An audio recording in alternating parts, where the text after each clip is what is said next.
तुम्ही पाहत आहात MCN न्यूज मराठी।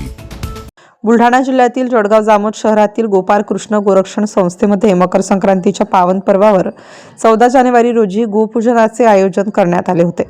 या प्रसंगी जळगाव जामोद नगरपालिकेचे नवनियुक्त नगराध्यक्ष गणेश दांडगे, नगरोपाध्यक्ष कैलास पाटील, पोलीस स्टेशनचे ठाणेदार नितीन पाटील, गोरक्षण संस्थेचे अध्यक्ष सुरेश मोदी यासह असंख्य मान्यवर प्रामुख्याने उपस्थित होते। या प्रसंगी गोपूजन व गोमातेची महती सांगताना गोपूजन म्हणजे संस्कृतीचे पूजन असल्याचे प्रतिपादन जळगाव जामोद पोलीस स्टेशनचे ठाणेदार नितीन पाटील यांनी व्यासपीठावरून बोलताना केले। गोपाल कृष्ण गोरक्षण या संस्थेला यंदा 125 वर्ष पूर्ण झाली असून या गौरवशाली टप्प्यावर हा सोहळा पार पडला। गोरक्षण संस्थेच्या माध्यमातून सुरू करण्यात आलेल्या विविध उपक्रमांसोबतच गायींचे संगोपन आणि व्यवस्थापन करण्यासाठी गोपाल कृष्ण गोरक्षण संस्था करीत असलेल्या विविध कार्याची माहिती संस्थेचे संचालक सुरेश मोदी यांनी करून दिली। या प्रसंगी नगरसेवक परमसिंग राजपूत, शिवसेना जिल्हा सहसंपर्क प्रमुख दत्ता पाटील, भाजपा जिल्हाध्यक्ष सचिन देशमुख, व्यापारी संघटना अध्यक्ष अजय वानखडे, डॉक्टर सतीश शिरेकार, हरिभक्त परायण गोमासे महाराज आणि प्राचार्य डॉक्टर गिरीश माई तसेच ज्येष्ठ पत्रकार गुलजार खा पठाण, नानासाहेब कांडलकर, राजाभाऊ कोकाटे, अभिमन्यू भगत, गजानन कसूरकार, डॉक्टर गौरव डोबे, गजानन महाराज पाणपोई, संस्थांचे अध्यक्ष बाळाभाऊ देशमुख यांच्यासह शहरातील पत्रकार बांधव आणि श्री गोपाल कृष्ण गोरक्षण संस्थेचे संचालक किसनलालजी केला, नवल किशोर भैया, ओमप्रकाश गांधी, महेंद्र पलंद, पूनम भन्साली, गोविंद अग्रवाल, नितेश अग्रवाल, पंकज पलंद, परेश भन्साली उपस्थित होते। मकर संक्रांतीच्या शुभ मुहूर्तावर गोमातेचे पूजन करून भारतीय संस्कृतीतील गोवंश रक्षणाचे महत्त्व अधोरेखित करण्यात आले। कार्यक्रमाचे सूत्रसंचालन परेश भन्साली यांनी केले तर उपस्थितांचे आभार संस्थेचे अध्यक्ष सुरेश मोदी यांनी मानले। या सोहळ्याला परिसरातील नागरिक, महिला व गोप्रेमी मोठ्या संख्येने उपस्थित होते।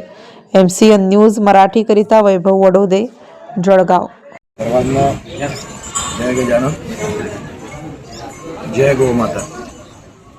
आजचा दिवस खूप चांगला आहे की तुम्ही मला इथं बोलवलं आणि हा मान सन्मान दिला श्री गोपाल कृष्ण गोरक्षण संस्थेने।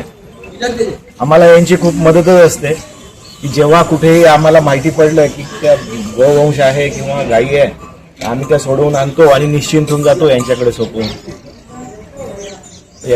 मी तर सांगितलंच आहे की किती महत्व आहे। कामधेनू आहे आणि मी तर शेतकऱ्याचा मुलगा असल्यामुळं मला सगळं माहीतच आहे। मी यांचं सगळं करतच आलोय, चारा, पाणी, शेण। त्याच्यामुळे इथं आल्यावरती मला कुठेतरी घरी आल्यासारखं वाटतं। हे जो सडा टाकलाय शेणाचा, त्याचा वास आणि ते बघून असं वाटतं कुठेतरी आपण घरीच आलोय। आता हे कुठे दिसत नाही, आता एकदम आपण म्हणजे स्वच्छ वातावरणात राहतो। पण ते स्वच्छ वातावरण तुमच्या पायाला किती त्रास देतं, नंतर आपोआप तुमच्या टाचा, पाय दुखायला लागतात। हे असं आता, आणि हे आपण सगळं सोडलंय। पुन्हा आता एक वेळ अशी येईल की परत आपल्याला आपल्या रूट्स कडे जावंच लागेल।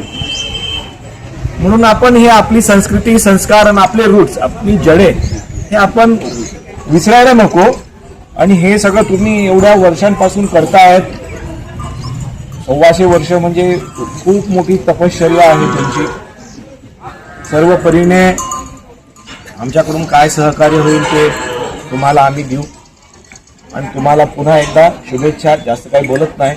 सर्वांना मकर संक्रांतीच्या तिळगुळ घ्या आणि गोड गोड बोला। 1901 मध्ये झालेली आहे।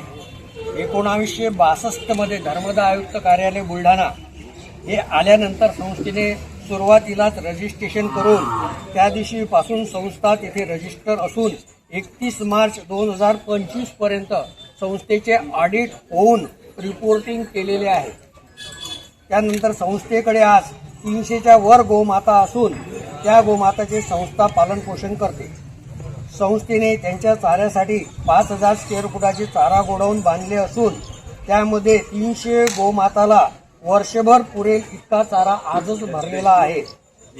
संस्थेमध्ये कोनवाड्यामधील पोलीस स्टेशनकडून आलेल्या भाकड, दूध न देणाऱ्या व शेतकरीचे पालनपोषण करू शकत नाही अशा सर्व गायींचे पालनपोषण प्राधान्याने करते। संस्था गावामध्ये फिरून कधीच वर्गणी जमा करत नाही किंवा वर्गणी जमा करण्याची कोणाची नियुक्ती सुद्धा नाही। ज्या करदात्यांना संस्थेमध्ये वर्गणी द्यावयाची आहे त्यांनी संस्थेमध्ये वर्गणी देऊन रीतसर पावती द्यावी ही विनंती. संस्थेकडे ATG असल्यामुळे त्याचा सुद्धा फायदा मिळू शकतो. संस्थेच्या मालकीची 40 एकर ओलीत जमीन आहे. संस्थेने संस्थेचा सर्व खर्च भागवण्यासाठी गाळे दुकाने एकूण 40 बांधलेली आहे. शेती व गाळ्याचं येणारं भाडं याच्याबरोबर संस्थेचा सर्व खर्च चालतो. संस्था गोमातेचा चारा विकत घेते.